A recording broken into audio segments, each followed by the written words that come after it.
I want to go back real quick and talk about something that you had mentioned before, because it's not something I've really discussed with you before, and it's something I don't know how much you've discussed it, but it's working kind of with Jim Johnston also a little bit, because Jim Johnston obviously was with WWE for years, and now he's not, and he needs to be on the show. And all of that stuff. So let's throw that into the universe, right? Hashtag Jim Johnston on the show. That's a long hashtag. But you guys worked with him on a bunch of different themes. And I know how Jim Johnston kind of operated on his own thing, just long nights, doing his thing, creating these themes 20 hours over at the Stamford office kind of thing. But when Jim taps you guys to work on a song, you said that most of the collaboration that happens is he has the idea, or you say most of the process that happens is he has the song, he gives it to you, you do it in the downstate way, and then you send it back to him, basically. Yeah, that's exactly what happens. So he'll send you a skeleton with kind of just some quick program drums and just him kind of one take vocals with all the lyrics written out and everything, and then you take that and turn it into something all your own.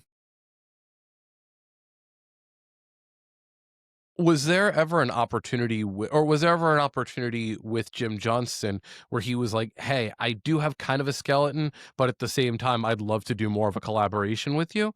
Or was it always kind of like, for lack of a better term, work for hire for Jim Johnston? It was work for hire, but I don't know. It didn't seem like he pulled the reins too tight on the music. The lyrics needed to stay where they were at because that was part of his contribution to the character. But yeah, with music, it was kind of like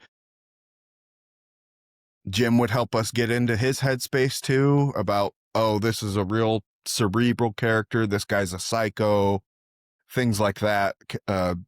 Try to reflect that with the music. Yeah, that was his process, and the reins were not pulled too tight when we were doing music.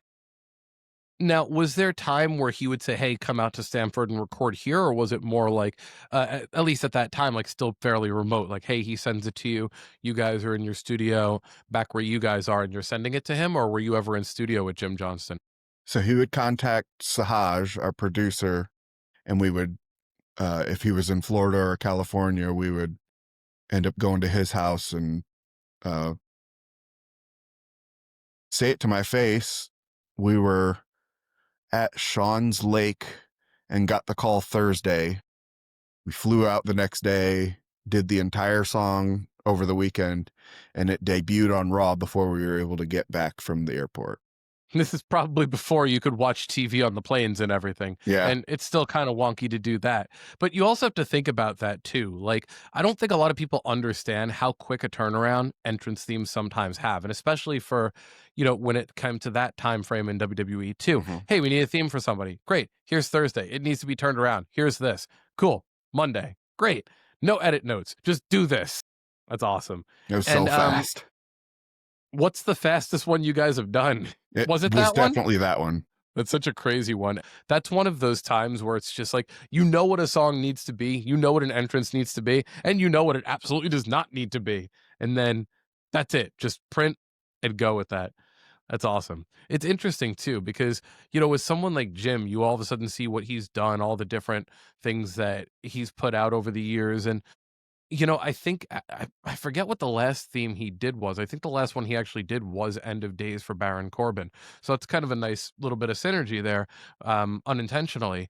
But it's always interesting to see that he would go ahead and be like, all right, cool, this is a skeleton, but then literally just hand it off to the other people and be like, you guys do the thing. Like, I don't have that drop B element in my body, so you guys do that. Now, and I've seen videos of him where, like, even like DX, for example, right? He put together that theme, and that's in like F sharp. He's doing it on a sixth string. He's doing it in E standard.